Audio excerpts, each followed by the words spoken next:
Society స్థలాలను అన్యక్రాంతం చేయడం, తప్పుడు పత్రాలు సృష్టించి వాటిని అమ్మి సొమ్ము చేసుకుంటున్నారు కొంతమంది సొసైటీ సభ్యులు.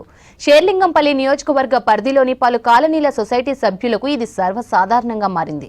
Kukatpally Bhagyanagar cooperative housing society limited స్థలాన్ని రాత్రికి రాత్రి అమ్మేశాడు ఓ సొసైటీ సభ్యుడు.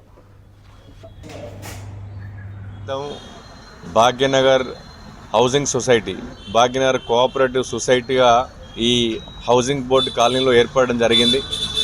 ఈ యొక్క సొసైటీ ఏర్పడడానికి ముఖ్య ఉద్దేశం ఏంటంటే, అప్పుడే కొత్తగా హైదరాబాద్ సిటీ నిర్మాణం అవుతున్న తరుణంలో ఒక దిక్కు హైటెక్ సిటీ కావచ్చు, మరొక దిక్కు అమీర్పేట కావచ్చు, దానికి మధ్యలో ఉన్నటువంటి హౌసింగ్ బోర్డు ఇక్కడ ఒక కొత్తగా ఏర్పడుతున్నటువంటి కాలనీలో ఒక నూతనంగా ఆ రోజు 60 ఏళ్ల క్రితం ఒక సొసైటీని ఏర్పాటు చేసుకొని, ఈ సొసైటీలో ఇక్కడ ఉన్నటువంటి సభ్యులుగా చేరినటువంటి వ్యక్తులకే ఇక్కడ ఉన్నటువంటి ఫ్లాట్లు కానీ భూములు కానీ అమ్మాలన్నటువంటి ఒక ఆలోచనతోటి ఆ రోజు కొంతమంది కమిటీ సభ్యులు కలిసి ఒక కమిటీని ఏర్పాటు చేయడం జరిగింది. కానీ గత 10-15 సంవత్సరాలుగా ఆ కమిటీలో ఉన్నటువంటి సభ్యులు ఇక్కడ ఉన్నటువంటి ఏదైతే ప్లాట్లన్నింటినీ కూడా సొసైటీకి సంబంధం లేనటువంటి అనర్హులైనటువంటి వ్యక్తులకి విక్రయించుకుంటా ఈ అనేక అక్రమాలకు పాల్పడినటువంటి ఉదంతం ఈ మధ్యకాలంలో చాలా వార్తా కథనాల్లో చూస్తూ ఉన్నాం.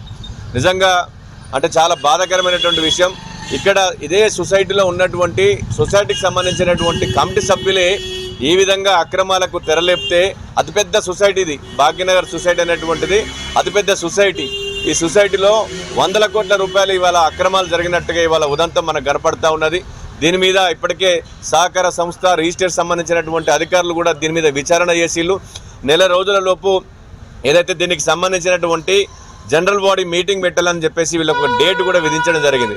అయినా కూడా ఇక్కడ నిమ్మకు నిరెత్తినట్టుగా కమిటీ సభ్యులు వ్యవహరిస్తూ ఇంతవరకు ఎలాంటి మీటింగ్, జనరల్ బాడీ మీటింగ్ ఏర్పాటు చేయలేదు.